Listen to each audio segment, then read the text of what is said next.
नमस्कार शेतकरी मित्रांनो, बघणार आहोत आजच्या शेतकऱ्यांसाठी महत्त्वाच्या ठळक बातम्या।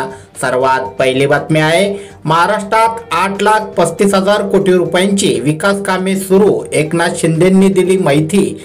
त्यानंतरची बातमी आहे, दूध उत्पादक शेतकऱ्यांचा वाढला मनस्ताप, किंचट अटीमुळे 5 रुपये अनुदानाला मुकणार। त्यानंतरची बातमी आहे, राज्यात गारठा वाढण्याची शक्यता। त्यानंतरची बातमी आहे, नाशिक जिल्ह्यात कांदा भुकटीचा प्रकल्प राबविणार। त्यानंतरची बातमी आहे, महिलेची ऊस शेतीत क्रांती, एकरी 150 टन उत्पादन घेत मिळवला राज्य पुरस्कार। त्यानंतरची बातमी आहे, ऊसतोड मजुरांच्या मुलांसाठी 62 वसतिगृहे उभारणार, शासन निर्णय जाहीर। त्यानंतरची बातमी आहे, दूध अनुदान दिल्याने काय फरक पडत नाही, दूध दरात पुन्हा प्रति लिटर 5 ते 6 रुपयाची घसरण।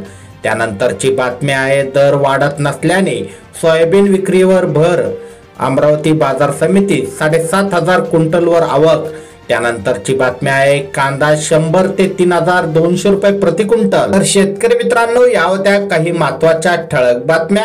व्हिडिओ आवडल्यास लाईक करा, चॅनलवर नवीन असाल तर खाली दिलेले सबस्क्राइब बटन दाबून बेल आयकॉन नक्की दाबा। अशाच प्रकारच्या महत्त्वाच्या बातम्या तुमच्या मोबाईलवर दररोज बघण्यासाठी। धन्यवाद।